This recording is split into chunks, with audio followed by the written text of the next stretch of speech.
Boa noite, queridas. Jantaram bem? Descansaram um pouquinho? Não enjoaram de mim ainda não? Débora fez uma coisa muito perigosa. Falou que me ia deixar à vontade. Ela não me conhece, não. Falou, pode falar à vontade. Ó, isso é perigoso. Meu marido falando para mim, falei, tempo e tal. Não, mas você não preocupa não, porque você vai ter 4 palestras, você vai falando as coisas depois, fala de novo, você gosta de falar mesmo. Falei, então tá bom. É um perigo.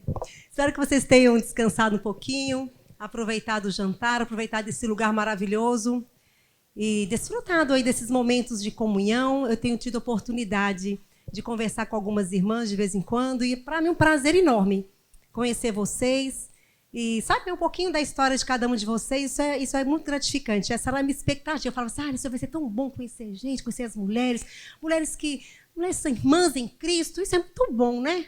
Quando a gente está junto assim. E aí a gente vê que a gente não está sozinho. A gente vê que a gente não é tão extraterrestre quando a gente está longe das irmãs, né? Que a gente tem gente como a gente, que ama o Senhor, que vive no mundo caído e que quer fazer as coisas para agradar o nosso Senhor, não é? E aí a gente caminhando aí na nossa trilogia do medo, nas nossas histórias de medo, eu parei ali um pouquinho para ver ali um pouco ali daqueles medos, né? E aí eu falei, Senhor, né, como que nós somos parecidas, não é?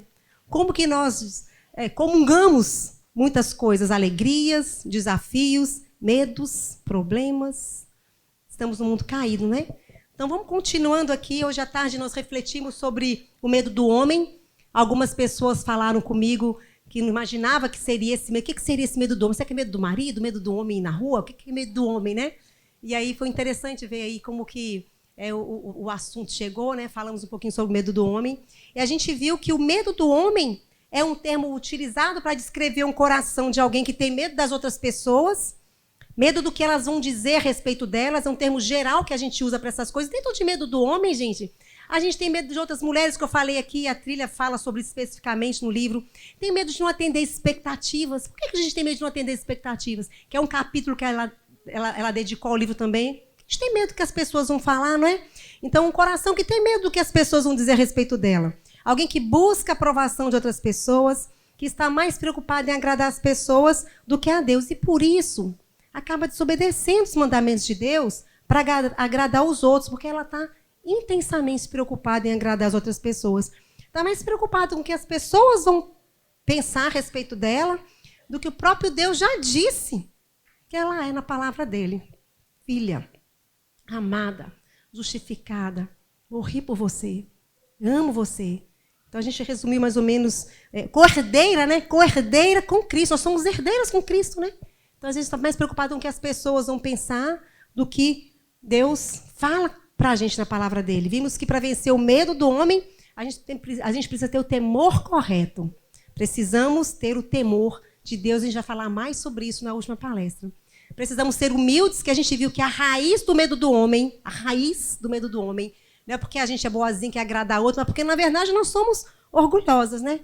Nós pensamos muito em nós mesmas. Então, precisamos ser humildes, praticar o autoesquecimento, pensar menos em nós mesmas, que não significa pensar menos de nós mesmas, que devemos precisar menos e amar mais as pessoas.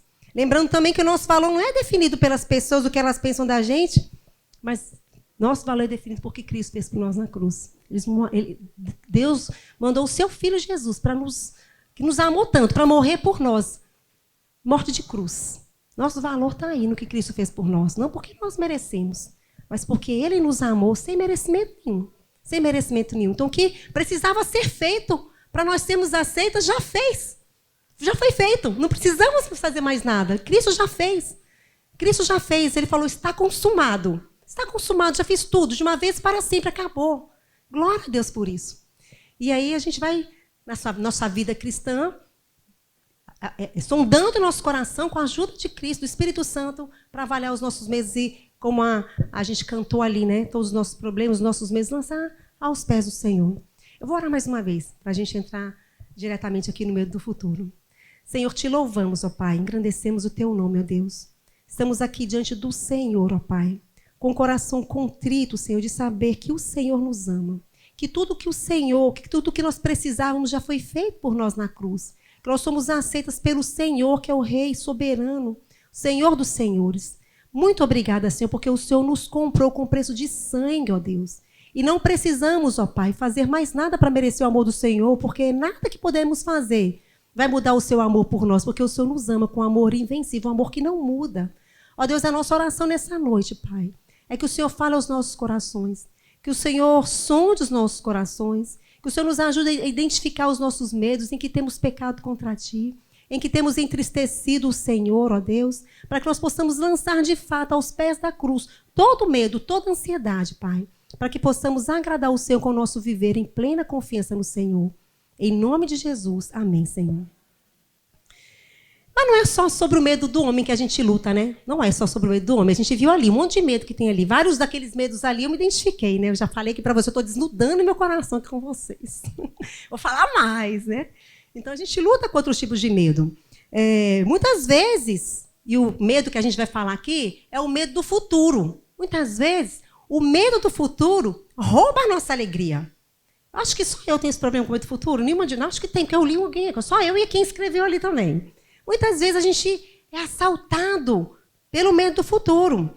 E muitas vezes, hora ou outra, eu me pego assombrado com o que vai acontecer. Antes de entrar diretamente, alguém chamou a minha atenção e falou assim, você tem 2 filhos, que tem a ver com o medo do futuro que eu vou falar. Você tem 2 filhos, eu só falo da sua filha. Eu falei, não, eu falei do filho também. E ele vai ouvir, que não vai, né? Não vai ouvir, mas assim, vai que ele ouve a gravação, eu tenho que me corrigir, então. Tiago tem 20 anos, eu falei que ele tinha 20 anos. Mas que ano que vem a Carol vai casar. Mas Tiago, de 20 anos, ele faz ciência da computação e ano que vem ele quer entrar na política. Na política. Então, já estou aí adiantando o medo do futuro. Né? O medo do futuro. Eu falei, Senhor, cuida do meu coração. E às vezes acontece alguns episódios, eu mando mensagem, você quer infartar sua mãe, meu filho? Você quer infartar sua mãe? Esse mundo tranquilo para você mexer com política? Então, o Tiago tem 20 anos, ano que vem está querendo aí entrar no mundo da política. Mas eu vou falar mais aí desse medo do futuro em relação a isso, né? Então, vez ou outra, por conta até das escolhas que os filhos da gente tomam, de algumas coisas algumas decisões, né, que a gente, como eu falei, né, a mulher gosta de controlar, né, como mulheres nós gostamos de controlar. Se a gente pudesse, a gente escolhia até a profissão dos filhos da gente, escolhia? Escolhia, viu? Eu escolhia marido, esposa, escolhia tudo. Eu acho que marido e esposa vale a pena. Cadê as meninas mais novas? Deixa a mamãe e papai escolher os maridos. Né? Deixa eu escolher. Pergunta. Deixa eu escolher junto. Eu falo que filho não sabe escolher sozinho, não. Pede opinião, né? Para o pai e para a mãe. Mas se a gente pudesse, o fato é que a gente escolhia tudo os filhos da gente, né? Tudo. Mas não é assim que acontece. Eles vão vivendo, graças a Deus o Senhor vai conduzindo e eles tomam as escolhas dele por conta deles. E muitas vezes eu me pego assombrada, assim, poxa, mas e aí? Como é que vai ser? Nunca pensei nem nos meus maiores pensamentos que, de repente, ia andar nesse caminho aqui, né? Uma coisa que a política, por exemplo, é uma coisa que eu converso com o Aristeu, que a gente fala assim, a gente nunca imaginou, quando a gente vai pensar nos filhos, né? O que vão ser, então, uma coisa que a gente nunca pensou que pudesse ser, era essa área aí, né? Então, muitas vezes a gente se pega assombrada pelo que pode acontecer no futuro. E a autora do livro, A Trilha, ela começa o capítulo Medos do Futuro, contando que toda vez que o marido dela viaja, ela luta contra o medo dele nunca mais voltar. Luta contra o medo dele não voltar. Aí ela imagina todas as possibilidades, como eu falei, né, na primeira palestra, né? O avião explode, ele se envolve num acidente com o carro que ele aluga, ele sofre, e aí ela sofre com muitas coisas que poderiam acontecer com o marido dela. Até porque algumas dessas coisas, queridas, algumas tragédias, de fato, já aconteceram. Nós vemos, nós acompanhamos com algumas amigas, algumas tragédias de fato já aconteceram. Coisas ruins acontecem com as pessoas que a gente conhece, com o marido das amigas da gente, com os filhos das amigas da gente. E aí eu logo me identifiquei com esse exemplo que a Trilha deu, porque o meu esposo, ele viajava muito, principalmente antes da pandemia, ele viajava muito, né? Então, sempre que ele viajava, eu ficava com muito medo de acontecer alguma coisa grave com ele. Ficava com medo que ele morresse, que ele não voltasse. E eu sofria com isso, era muito angustiante. E eu precisava saber que ele estava no hotel. Né? Eu contei aqui que eu precisava, quando eu acordava à noite, eu precisava saber que eu já estou no hotel, como se não, né, acontecesse nada ali. E eu me lembro uma vez que os meninos eram pequenos ainda, e Aristeu tinha viajado, e eu não tinha conseguido falar com ele ainda. E aí eu fui buscar os meninos na escola, e quando Carol entrou no carro, ela me fez a pergunta assim, se papai tiver morrido? E, gente, meu mundo ali, aquela hora, eu só não chorei ali, porque eu estava perto dos meninos, ia ficar feio, né? E a minha vontade era dizer, eu segurei, sabe? Segura o choro, segura os chorinhos, segura o chorinho. sabe, segurei aquilo ali, aquilo comigo. Eu já estava com o coração angustiado, que eu não tinha falado, que eu não tinha conseguido falar com ele. Aí eu cheguei em casa e entrei para o banheiro. Eu clamei o Senhor no banheiro ali. Senhor, é teu, Senhor. Cuida dele, ele pertence ao Senhor. Eu não tenho controle da vida dele, não. E coloquei aos pés do Senhor aquilo ali. E o Senhor foi tratando do meu coração, para nos mostrar que nós não temos o controle. Quando eu era criança, eu contei para algumas irmãs aqui, meu pai morreu quando eu tinha 6 anos. E aí eu me lembro que eu falei com a minha mãe na época, meu pai tinha viajado e estava demorando voltar, e se papai tiver morrido? E ele tinha morrido. Então aquilo aconteceu de novo com a minha filha. Não aconteceu a morte, graças a Deus. Mas eu tinha vivido alguma situação dessa. Então muitas vezes, os medos que a gente tem são de problemas que a gente enfrentou. A trilha mesmo, ela fala da luta que ela tem quando ela é engravida, porque ela já teve 3 abortos, né? Então a gente mora e vive num mundo caído. No mundo caído. Então, essas coisas acontecem. Então, eu tinha medo de perder. Minha mãe, por exemplo, depois que o meu pai morreu, eu tinha medo de perder minha mãe. Quando ela saía, não voltava, demorava a voltar, eu tinha medo, né? Então, a gente tem medo. Tem medo de pessoas que saem de casa, que a gente ama, e não voltem mais. E isso acontece todos os dias. A gente vive num mundo de pecados, num mundo caído. Mas, no entanto, queridas, nós como cristãs, nós não podemos viver constantemente preocupadas com o futuro que não aconteceu. Já pararam para pensar que o futuro não aconteceu? O futuro não aconteceu. Não aconteceu. O futuro, se o futuro não aconteceu, ele não existe. Já parou para pensar nisso? O futuro não existe. Se o futuro não existe, ele é uma mentira. Não é? Porque ele não existe. Eu estou criando um futuro na minha cabeça que não existe. Ele é uma mentira. Então, na verdade, nós estamos com medo de uma mentira. Eu achei genial essa ideia do C.S. Lewis no livro dele, não sei se vocês já leram, Cartas de um Diabo a Seu Aprendiz. Alguém já leu esse livro? E ele desenvolve essa ideia, é muito interessante. Muito interessante. E aí ele pega esse gancho aqui, que o futuro não existe. E C.S. Lewis disse que nós vivemos no tempo. Nós vivemos no tempo. Mas somos destinadas à eternidade. A palavra de Deus diz que Deus plantou a eternidade no nosso coração. E Deus deseja que nós nos atentemos especialmente para 2 coisas. Olha o que é o desejo do Senhor para a nossa vida. Que a gente se atente para a eternidade, porque a gente tem a eternidade plantada no nosso coração, e para o presente. Porque o presente, e o C.S. Lewis fala isso, o presente é o ponto em que o tempo toca na eternidade. Por quê? Por quê? Porque somente no momento presente, nós humanos temos uma experiência parecida à que Deus tem da realidade como um todo. Porque para Deus não existe passado, não existe presente nem futuro, não é verdade? Deus vê tudo num plano só. Deus vê tudo de uma vez, não tem essa sequência de tempo. Então, o que mais parecido com o que Deus vê é o presente. Não é? É o presente. Então, por isso que ele fala que Deus transcende o tempo. Enquanto nós experimentamos o tempo de uma forma linear. Né? Ontem, hoje, amanhã, Deus vê tudo. Deus não vê de maneira linear. Né?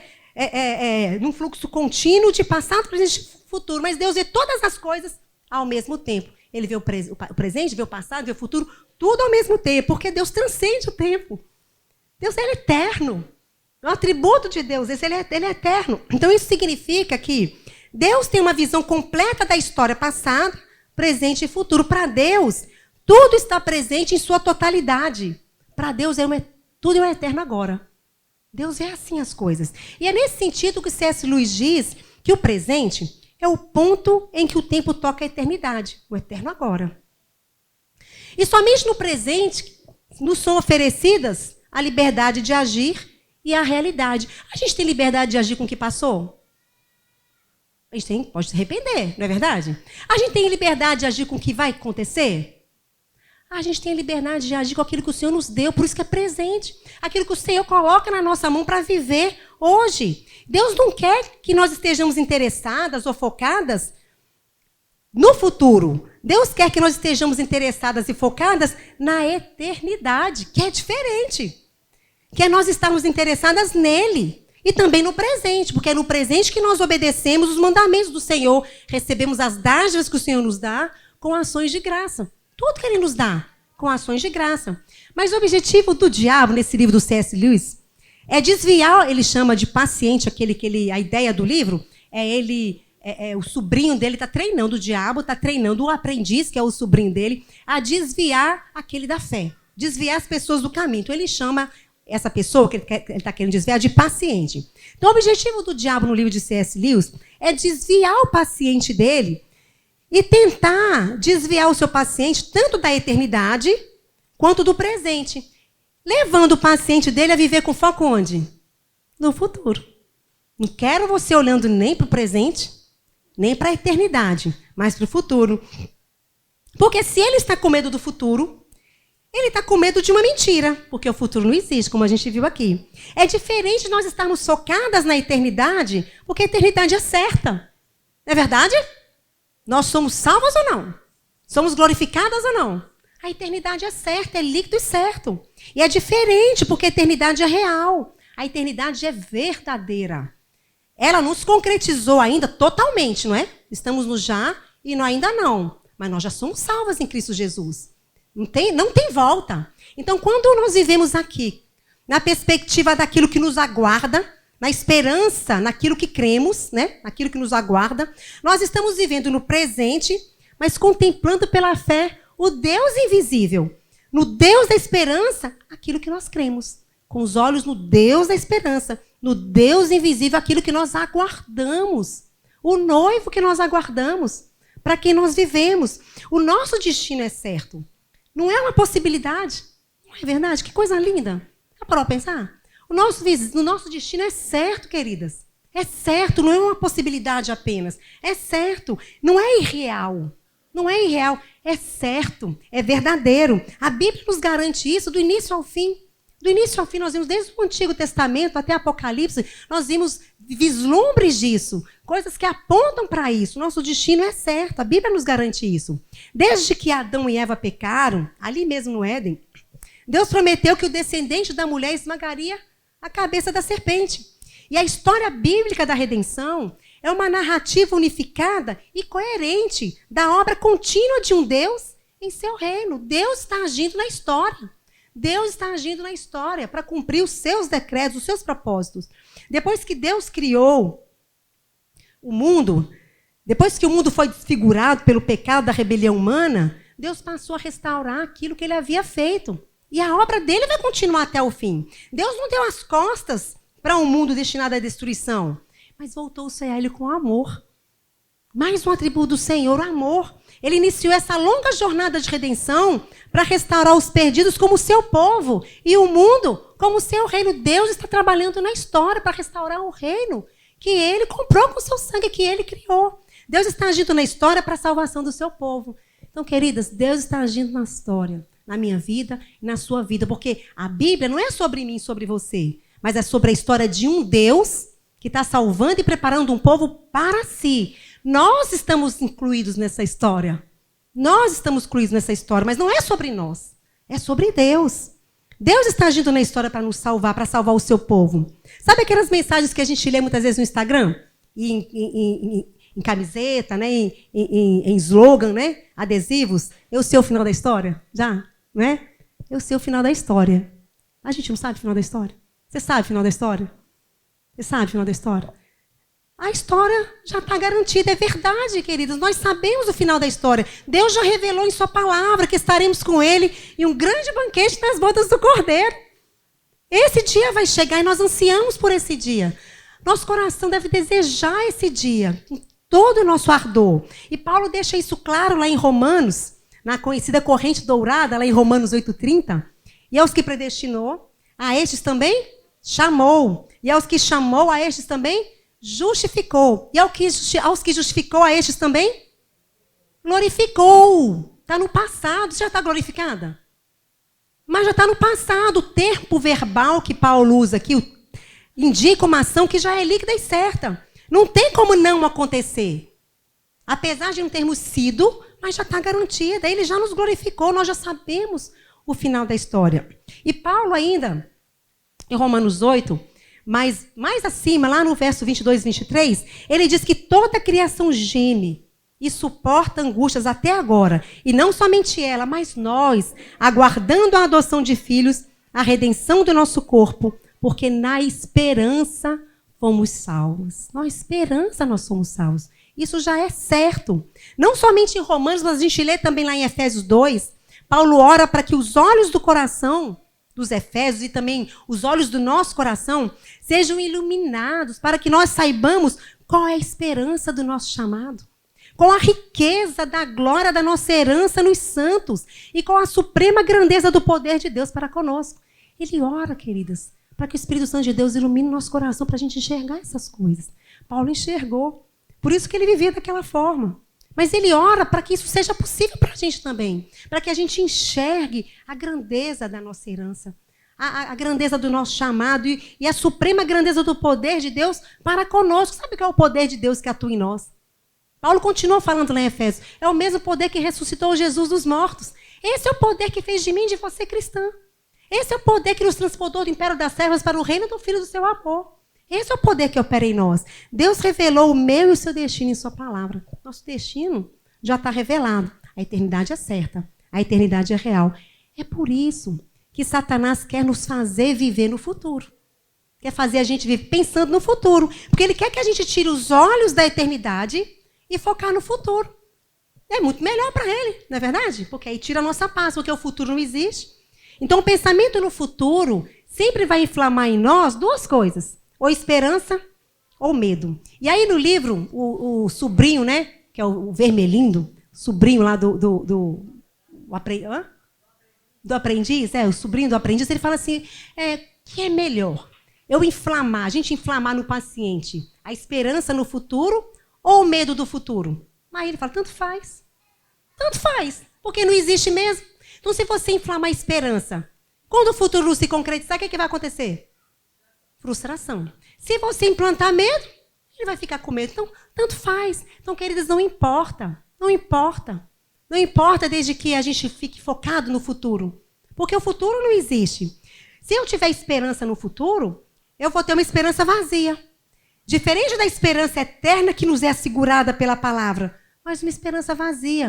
Uma esperança numa possibilidade, numa hipótese. E é interessante que o Paul Tripp tem um livro que eu até comprei ali. Falei com Débora que é um livro que eu queria comprar. Eu estava lendo no Kindle, aí achei ele e falei, opa, vou comprar, porque eu gosto de papel, sabe? Eu leio no Kindle, mas eu gosto do papel, eu gosto de amassar, riscar. E aí o Paul Tripp fala no livro dele, chama Perdidos no Meio. É um livro que fala sobre a crise da meia-idade. E aí ele fala justamente quando a gente chega na crise da meia-idade, o que acontece é que as coisas não aconteceram naquele momento, mas algo desencadeou você olhar para você. Você olhar para a sua situação naquele momento. E muitas vezes você planejou uma vida, né?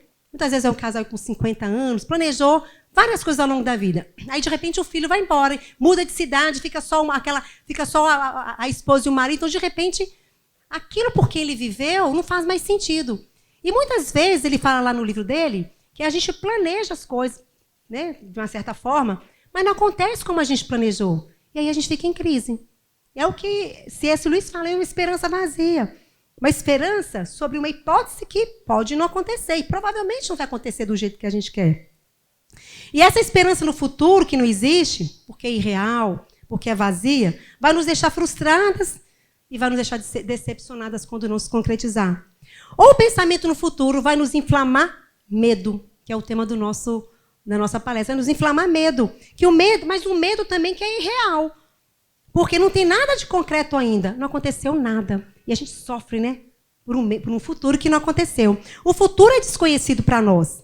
Então, quando a gente pensa no futuro, nós estamos pensando sobre coisas irreais. Vivemos preocupadas, ansiosas, mas não aconteceu nada ainda. A gente está com medo, porque nós estamos vivendo num futuro que sequer existe. Só existe na nossa imaginação. Como aquele filme que eu falei que a gente passa na cabeça da gente ali, né? Que pode acontecer mil coisas. Mais uma vez eu trago aquele versículo que a gente falou ali. Nós não estamos colocando em prática Filipenses 4:8. Tudo que é verdadeiro. Como é que eu encho a minha mente de coisas que não são verdadeiras porque não aconteceram ainda? Tudo que é verdadeiro. Que isso ocupe o nosso pensamento. E o futuro não existe. Ou seja, o futuro, queridas, de tudo que a gente sabe, é o que é menos parecido com a eternidade. Não tem nada a ver com a eternidade. Nós vamos passar a eternidade com Cristo, que venceu a morte, o pecado e o diabo. E eu trouxe aqui um texto do livro do C.S. Lewis, que o diálogo dele com esse aprendiz. Olha que interessante que ele fala. C.S. Lewis diz o seguinte: o inimigo é Deus, tá? Porque a linguagem é inversa, né? Então, o inimigo é Deus. Então, ele fala para o sobrinho dele, ensinando o sobrinho dele como desviar o paciente, né, dos caminhos do Senhor. O inimigo não deseja que os homens entreguem o seu coração ao futuro e depositem nele o seu tesouro. Mas nós queremos.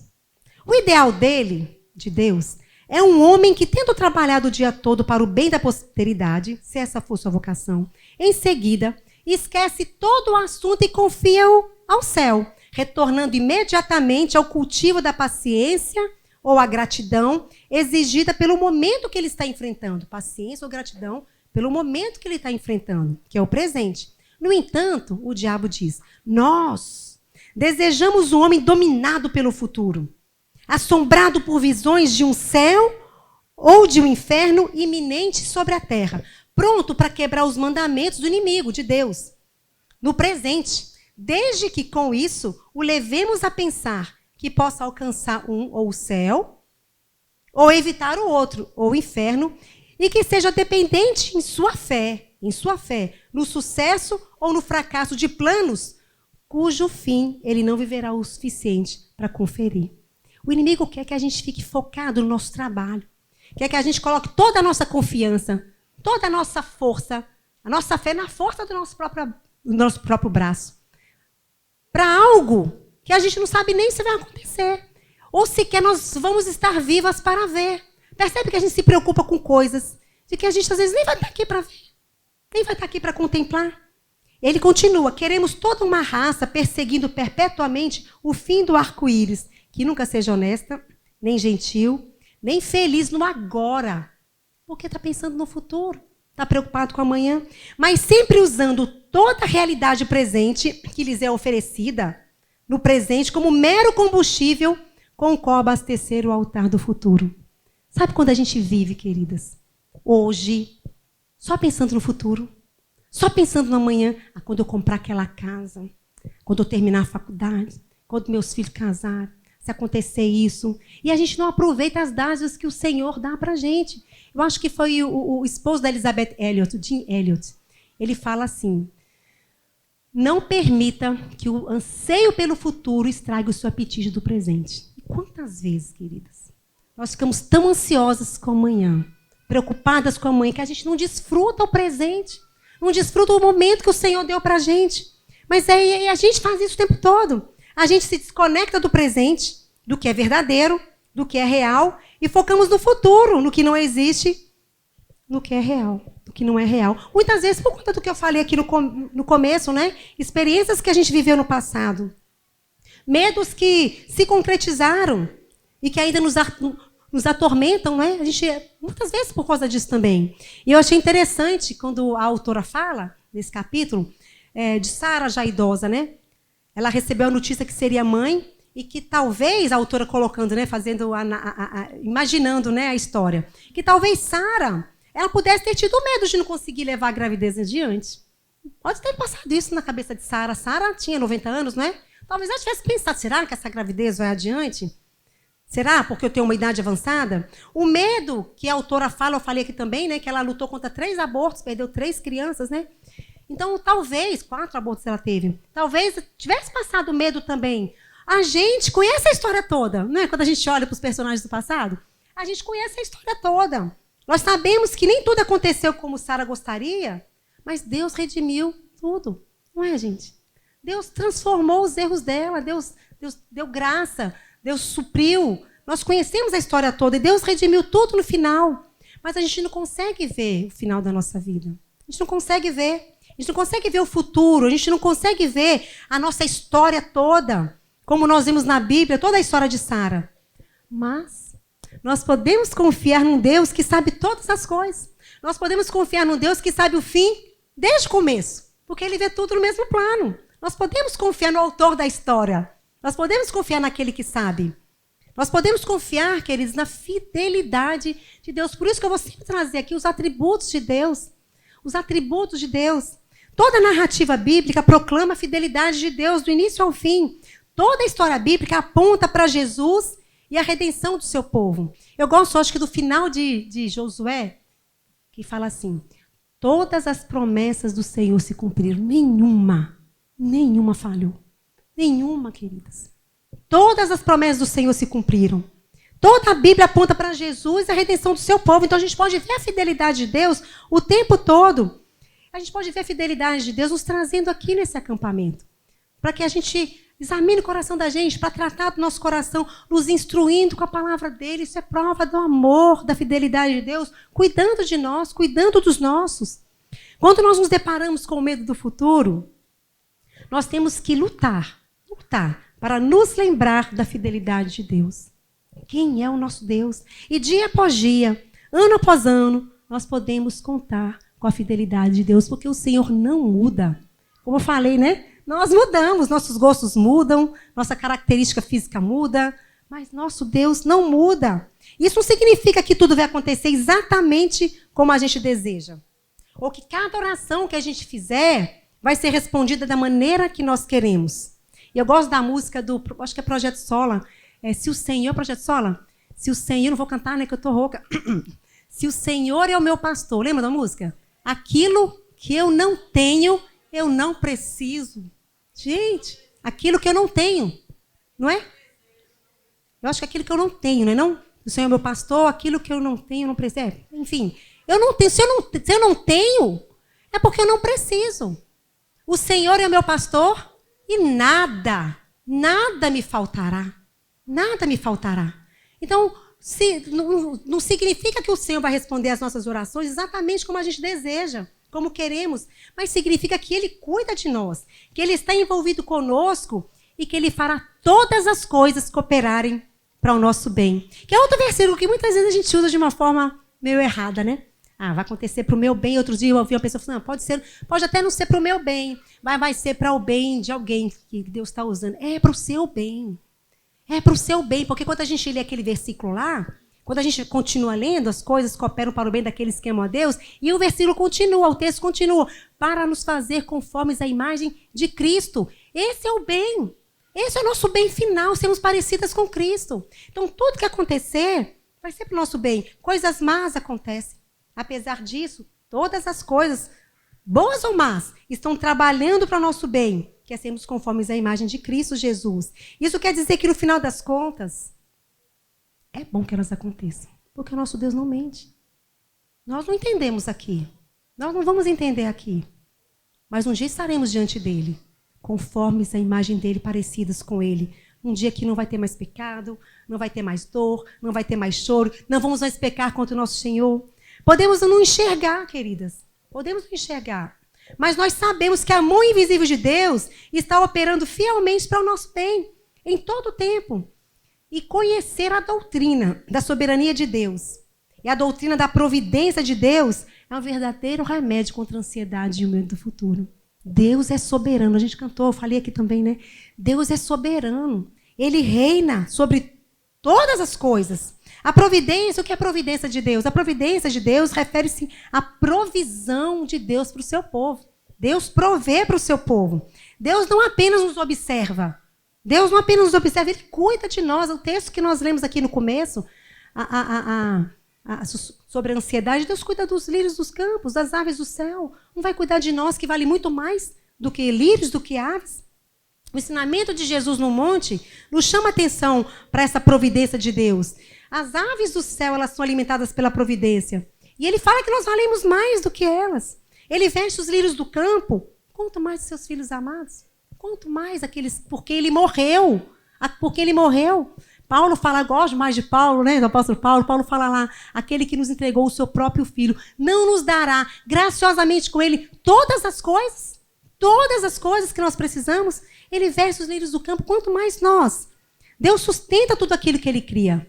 Ele não vira as costas para nós. Ele não só traz as coisas do nada à existência, mas Ele preserva com a palavra do seu poder tudo aquilo que Ele criou. Ele está com os seus olhos sobre nós. Eu lembro quando o Tiago ia para a faculdade, está falando do Tiago aí, tá vendo? Para a faculdade, não, para o colégio, né? Depois de uma determinada idade, ele ia a pé, ia sozinho, os dois, né? Às vezes ele ia só. Eu ficava vendo da minha janela. Ele era novo ainda, da minha varanda, e ficava vendo lá. Era uma linha reta, né? A gente mora na rua da escola. Ficava olhando lá até... Atravessava uma rua, atravessava outra. Chegava um ponto que os meus olhos não viam mais Tiago.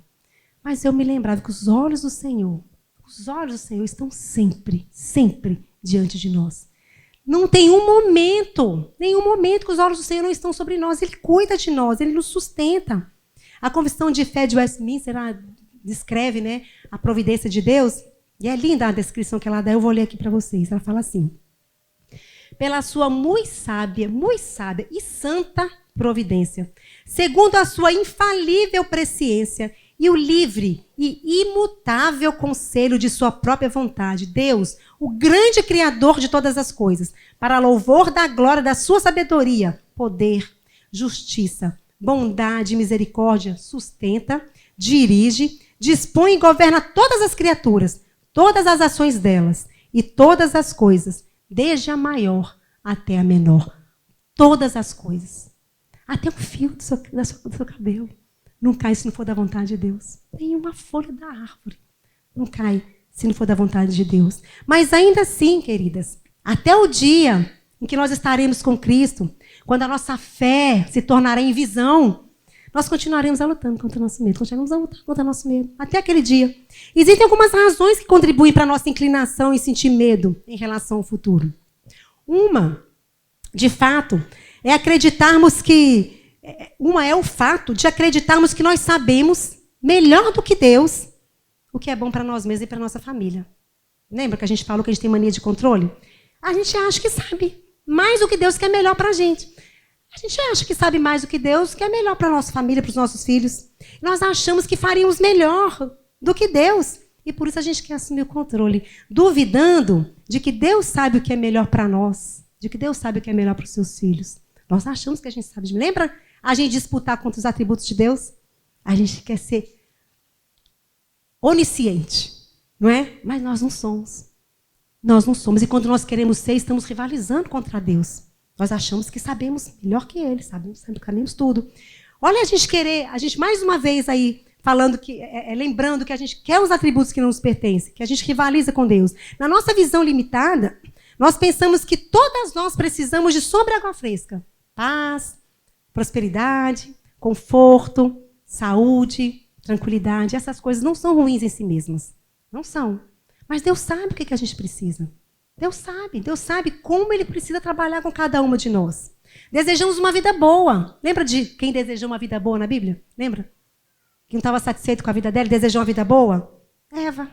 Como Eva lá no Éden desejava uma vida melhor. Ela queria a vida boa. E por isso, ela não obedeceu o Senhor. Não estava satisfeita com aquilo que o Senhor tinha dado para ela. Ela queria uma vida diferente daquela que o Senhor tinha dado para ela. E assim acontece conosco. Quando nós pensamos na possibilidade de passarmos por situações difíceis na vida, a nossa tendência é ficarmos preocupadas, ficarmos ansiosas. E a ansiedade pode nos levar a um comportamento irracional. Eu falei que aconteceu comigo aqui, falando que eu estou desnudando aqui para vocês hoje, né? Falei que aconteceu comigo, o que aconteceu. Minha cabeça virou aquele loop, pensei em um monte de tragédia, mas de nada adianta. A gente não vai resolver nada. O menino estava lá em Brasília, eu lá em Recife. O que eu consegui fazer foi tirar o sono do meu esposo, fazer ele acordar o colega do quarto do menino lá, que estava em outro quarto, 3 horas da manhã. O que eu consegui fazer foi isso. Não é? Então, de nada adianta. O texto que a gente leu foi isso, né? A gente, qual de vós, por mais ansioso que esteja, pode acrescentar um côvado ao curso da sua vida? A gente quer acrescentar. Né? A gente quer acrescentar danos à nossa vida. A gente quer viver do jeito que a gente quer. E a resposta de Jesus é simples. Ninguém acrescenta nada à sua vida preocupando-se com o futuro. Ninguém. As nossas preocupações, as nossas ansiedades, elas devem ser aplacadas pela confiança na providência de Deus, que é mais uma razão para que nós tenhamos medo do futuro, a incredulidade. A incredulidade. Temos medo do futuro porque a gente quer uma vida melhor? Temos medo do futuro porque, na verdade, na raiz do nosso coração, tem uma sementinha com a qual a gente luta, que é a incredulidade. A falta de fé. Se nós sabemos que Deus é real, é poderoso, é onisciente, por que nós não podemos descansar na providência dele em relação ao futuro? Nós sabemos quem é o nosso Deus. Por quê? Um futuro que é desconhecido para nós, mas que não é desconhecido para Deus, porque foi Deus quem colocou o futuro lá. Percebe que lá no latente do coração da gente tem uma sementinha da incredulidade? Porque quando nós sentimos que as coisas estão fora do nosso controle, que não é novidade, porque nunca estão, né? A gente acha que está, mas nunca está. Nós não confiamos na soberania de Deus e queremos lidar com as coisas do nosso jeito. Lembra como Sara fez? Que Sara quis resolver as coisas do jeito dela. Eu não vou ficar grávida mais, Deus prometeu. E aí eu fico pensando, gente, Abraão, né? Deus prometeu para Abraão que ele ia ser o pai de uma nação enorme, né? Contava com as estrelas do céu. Aí ficou com medo, pecou, mentiu. Ele não ia ser herdeiro. Deus não falou que da descendência dele faria uma grande nação. Ele não creu. Ele não creu. Mas o maravilhoso da Bíblia, que a Bíblia nos ensina, queridas, que nós crescemos na fé. Nós podemos crescer na confiança do Senhor. E Abraão é conhecido hoje como? E está na galeria dos heróis da fé. Não é? Que coisa maravilhosa. Então, quando nós temos medo do futuro, na verdade, nós não confiamos na soberania de Deus e queremos lidar com as coisas do nosso jeito. Queremos resolver as coisas porque nós estamos dizendo, na verdade, quando a gente quer resolver as coisas do nosso jeito, a gente está dizendo para Deus, sabe o quê? A gente consegue lidar melhor com o nosso futuro do que o Senhor. A gente faz melhor. A gente está dizendo para Deus que Ele não consegue lidar com o nosso futuro, que eu consigo melhor. A gente lê lá em Hebreus capítulo 11, que para ter fé é preciso conhecer. E a gente lê lá, no versículo 6. Pois é necessário crer na existência de Deus. Não podemos ter fé em quem nós não conhecemos, né? Não é verdade? Como é que a gente vai ter fé em quem nós não conhecemos? Não tem como. De fato, o versículo fala, de fato, sem fé é impossível agradar a Deus. Porquanto é necessário que aquele que se aproxima de Deus creia que Ele existe e que se torna galardoador dos que o buscam. Ele existe e mais, Ele é galardoador daqueles que oram, daqueles que o buscam, daqueles que esperam nele. Então a fé olha para o Deus invisível. Quando Moisés olhou, quando abandonou o Egito e não ficou amedrontado com a cólera do rei. E a gente lê no versículo 27 desse mesmo capítulo. Mas permaneceu firme, como quem vê aquele que é invisível. Fé, fé. Sabendo que ele é fiel, no versículo 11 a gente lê, como Sara que teve por fiel aquele que lhe havia feito a promessa de ser mãe. Olhar para aquele que é invisível. A fé, então, queridas, abandona a sabedoria. A fé abandona os tesouros desse mundo, porque sabe que o que Deus oferece é sempre melhor do que o mundo pode oferecer. A gente cantou aqui, eu mando as músicas que a gente está cantando aqui, não é? Quando a gente procura a paz no mundo, quando a gente procura as coisas no mundo, não satisfaz, não tem solução, não tem, é em vão procurar. E nos versículos 24 a 26 desse texto, Hebreus 11, pela fé, Moisés recusou ser chamado filho da filha de Faraó, preferindo ser maltratado junto com o povo de Deus, em vez de usufruir os prazeres transitórios do pecado. Por quê? Porque ele considerou sofrer por Cristo muito melhor do que as riquezas do Egito. Percebe quando a gente não faz o contraponto muitas vezes, o balanço? A nossa leve e momentânea tribulação produz para nós eterno peso de glória. É leve e é momentânea, mas produz eterno peso de glória. É um contraste maravilhoso.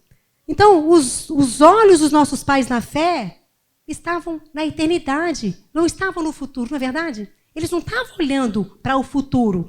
Moisés não estava com medo do que poderia acontecer com ele ali no Egito. Ele estava olhando para Deus, ele estava olhando para a eternidade. Mas nossas inquietações em relação ao futuro geralmente têm a ver com saúde, com segurança. A gente viu alguns medos ali, são medos meus também.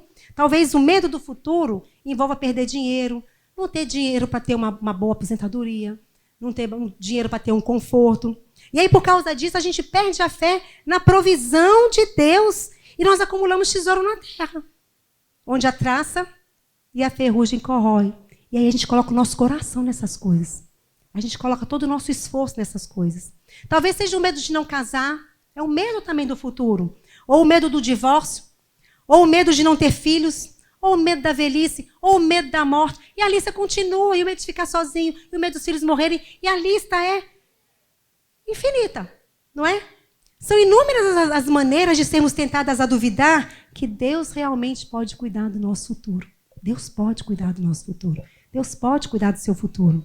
O Evangelho de Marcos, no capítulo 9, nos fala sobre o pai que apresenta o filho que estava possuído por um espírito imundo. A gente conhece lá a história. E aquele espírito imundo deixou o filho dele mudo. E aquele espírito imundo lançava ao chão, fazia a boca dele espumar, rangerem os dentes, e fazia aquele filho definhar. O filho dele estava definhando por conta daquele demônio, daquele espírito imundo. E o pai havia levado o filho aos discípulos de Jesus, e os discípulos de Jesus foram incapazes de curar aquele rapaz. E Jesus disse: ó geração incrédula, até quando estarei convosco? Aquelas pessoas ali, assim como nós, eram incrédulas. Porque mesclada, queridas, com a nossa fé, nós cristãos, mesclada, misturada ali com a nossa fé, permanece também uma grande porção de incredulidade, que está em guerra com a nossa alma, o tempo todo, nos fazendo duvidar do nosso Senhor. Sabemos o quanto a incredulidade atrapalha. E nós sentimos os efeitos da incredulidade todos os dias, nos trazendo ansiedade, nos trazendo medo. No entanto, aquele pai, ele continuou suplicando para Jesus curar seu filho. O pai disse: eu creio, ajuda-me na minha falta de fé. Oração sincera daquele pai. Aquele pai, ele não sabia o que o futuro reservava para o filho dele, mas ele sabia que Jesus tinha poder para salvar o seu filho. Ajuda-me na minha falta de fé. Ele não chegou para Jesus cheio de fé, assim como nós muitas vezes não temos. Né? Nossa fé é pequena. Ele tinha uma fé pequena. Mas isso deve encorajar a gente. Talvez você está hoje pensando: nossa, eu não tenho fé, minha fé é pequena.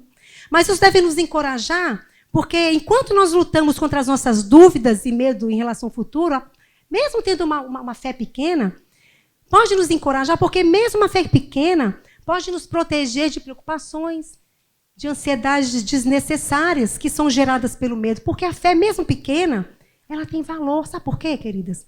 Porque a fé não é em nós. A fé não é em relação a nós mesmas. A fé não é em relação ao nosso trabalho, na força do nosso braço, mas a nossa fé é em Deus. Ele é o objeto da nossa fé. Cristo é o objeto da nossa fé. Então a fé, porque em Cristo, ela pode ser aumentada, ela pode ser fortalecida pelo Espírito Santo por intermédio da palavra de Deus, por intermédio dos sacramentos, por intermédio da oração. E a fé existe como antítese da ansiedade. Nós lemos o texto aqui. A fé existe como antídoto do temor, do medo, Marcos 4:40. A fé existe como antídoto da dúvida, Mateus 21:21.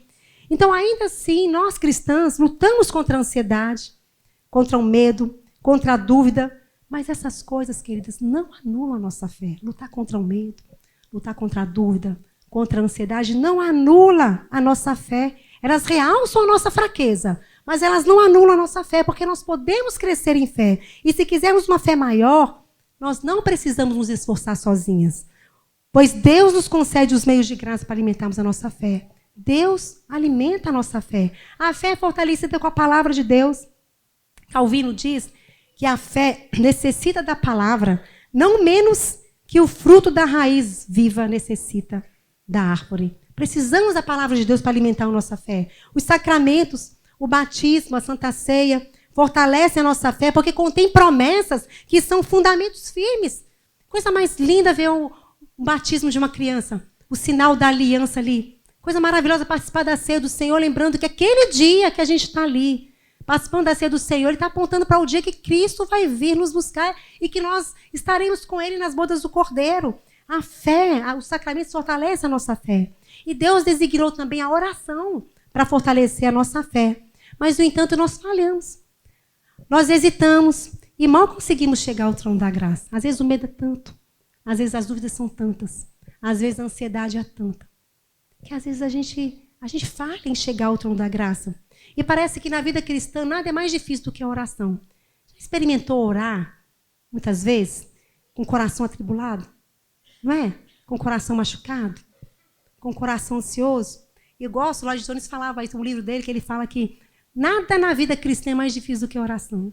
Nada na vida cristã é mais difícil que a oração. E a gente, às vezes, quer orar só quando tem vontade. Não é? Jonas Madureira é muito engraçado. Ele fala assim: você não vai estar no ônibus, indo para casa, falando: ai, estou morrendo de vontade de chegar em casa para orar. Eu falo isso com meus filhos também, sabe? Ai, estou morrendo de vontade de chegar em casa, estou desejando chegar em casa para orar. Não, gente. É por isso que a gente fala que são disciplinas espirituais. Disciplinas. Precisamos nos disciplinar com oração, com leitura da palavra. Mesmo sem vontade. Né? Orar, ler a palavra. E o diabo sabe disso, que oração é difícil. E ele sabe muito bem, ele fará tudo que ele pode para nos impedir de orar. E assim a gente fica longe de Deus. E assim a gente se afastar dos meios de graça que ele usa para a nossa santificação. Como eu falei à tarde, o diabo nos conhece, ele sabe quais são os nossos pontos fracos. A gente tem um inimigo muito poderoso. Nosso Senhor é muito mais. Mas a gente também não pode menosprezar as armas do inimigo, porque ele luta contra nós. Devemos insistir em oração, pois devemos crer na promessa de que Deus recompensa as nossas orações, embora nós não mereçamos. Deus recompensa nossas orações. Ele é galardoador daqueles que o buscam. Ele recompensa aqueles que o buscam. A fé fraca ou forte pode ser muitas vezes assaltada, pode ser enfraquecida, mas sempre vai alcançar a vitória, porque Cristo vive eternamente para interceder por nós, como ele fez por Pedro. Lembra da história de Pedro, que a gente falou aqui mais cedo? Ele orou por Pedro. Lembra da oração? Lembra que ele falou para Pedro? Eu intercedi por vós para quê? Para que a sua fé não desfaleça. Nós temos um sumo sacerdote que está sentado à direita de Deus e que vive eternamente para interceder por nós. A cada minuto, a cada batida do nosso coração, Jesus está intercedendo por mim e por você. A cada minuto. No meio do seu medo, no meio da sua dúvida, no meio da sua ansiedade, o nosso Senhor está intercedendo por nós para que a nossa fé não desfaleça. Por isso que é maravilhosa a nossa salvação, gente. É maravilhosa a nossa salvação. Lá em 1 João a gente lê assim: todo aquele que é nascido de Deus vence o mundo. E esta é a vitória que vence o mundo, a nossa fé. Quem vence o mundo senão aquele que crê que Jesus é o Filho de Deus? A nossa fé. A nossa fé vence o mundo porque a nossa fé é dom de Deus.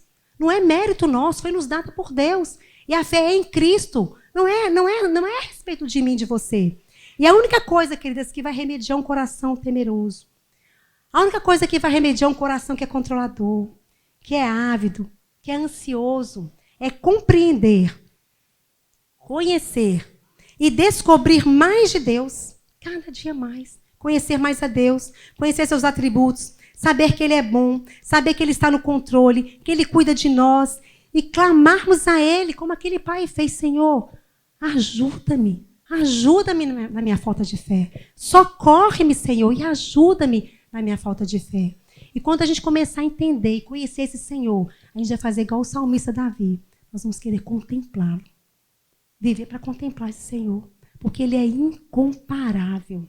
Ele é incomparável. Queridas, que o Senhor nos abençoe. Que o Senhor nos ajude a crescer em fé.